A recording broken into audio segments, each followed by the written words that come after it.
I'm going to show you 3 moves that are not submission holds. These are standing joint locks. The same way that John Jones, when he fought, who's the Brazilian just fought? Glover Teixeira. He jerked on his standing arm lock and then Glover Teixeira was a mess. Not that he wasn't getting messed up with other stuff. Or Shinya Aoki. You know Shinya. Yeah.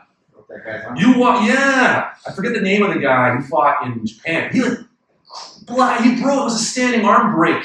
If you watch, I have Shinya Aoki's judo matches. And he blasts people with standing walking atomies. He blasts them. He doesn't slowly apply them. There's momentum and explosivity involved. Because when we're standing, we can move around, which requires rapidity. Is that a word? Rapidity? Speed.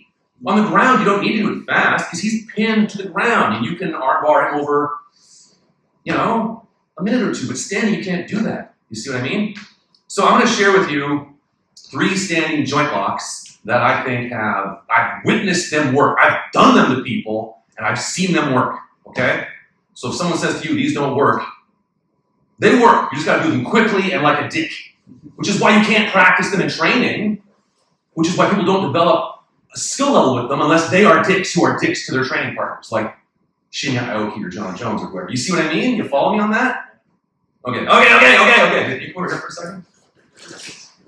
And these work this is more like Granville Street drunk guy kind of stuff. You know what I mean? You're just pop a joint, suddenly, you know what? Maybe we should just... That'll take the steam off. Yeah, right. Okay, so the first one is when the guy, he sticks his arm out and he grabs you in some way. Maybe like this. This used to happen a lot. This used to happen a lot in judo. People would hold the lapel so you can't grip me, and then they would reach forward and try and get a grip either this way, thumb up, or this way, thumb down. We'll do it thumb down, because thumb down is the real game on. So if the guy grabs you in a game down kind of way, this is this arm bar. And you can see if I do this slowly, he's just gonna lay down and roll. Yeah, he'll lay down or roll around or something. You know what I mean? But if someone grabs you and you just go bam and just smoke them, I'll just pop his arm right there. That's okay. You follow me? And that's the one Shinya Aoki used to do in judo. He would do it, and then people would drop their turtle rather than get their arm broken, and then he would attack their turtle. And maybe they have a broken arm. You know what I mean? So that's move 1, okay? So that's move 1, and that's here. Maybe it works here if the guy's thumb is up. If he does his thumb up like this, his thumb is up, right? You gotta sort of rotate it a bit more. If his thumb down, see? And again, it's like, it's like you're doing like a guitar thing. I did this on Stephen Kesting's website, that Grapple Arts, whatever it's called. That's this. Right? And again, you squat, the hand is high, the elbow is low. Yeah, see what I mean? There it is. Right? In a real fight against someone you don't like, do it quickly. Here, slow. Second one, thumb up, arm here. Okay? Like this. This situation here, this is not an arm lock, this is a shoulder lock. Yep.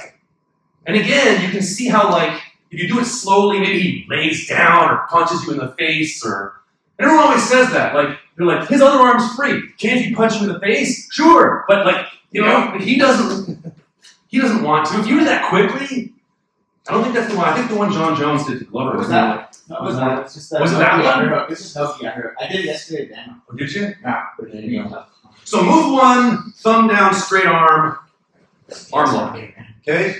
Squat. It's like you're playing the electric guitar. Yep. Boom. Move 2, bent arm, thumb up.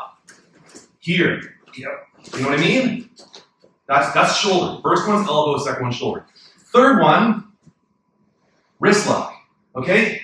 Let's just say he grabs your hair, even though we don't have to. Okay? Like this. You hold the hand, you turn it inwards, and you go straight down. There's 3 ways to break the wrist. There's the cow hand, this way, the wrist only goes so far. There's this one, right? Whatever you want to call it, gooseneck or whatever, and then there's this one. Well, there's also this one. The hand only rotates so far in either direction. You know what I mean? And I really like this one. We call it the S armbar because it makes kind of an S. Yeah. Because you can do it from wherever the guy grabs. Hair is really good. If he's here, not that any of us have hair, but whatever, you just grab the edge of it, you turn it, and you just go straight forward. And look, you know what I mean? And that is not a joint lock. It's not a submission hold. Don't do it slowly. Once you're doing that, you know what I mean? You won't see this work in a tournament. But against a drunk guy on the street, you know what I mean? Or if he grabs it, you got a collar, a shirt, a tie, or whatever. If you can get this, you see what I mean? And then whatever. You see what I mean? So those are not necessarily submission holds as they are joint locks. And they are applied at the same speed as like a punch or sticking a guy with a knife. And when you do that, you mess people up. That last one, I used to do in judo. It's totally illegal, but if I was fighting a big, they don't, in judo, they don't even know what that is. They've never seen it before. So when like a 300-pound guy grabbed the holding, I would do this to him and pop his wrist because he's too heavy to throw. You know what I mean? I should have gotten DQ for that, but.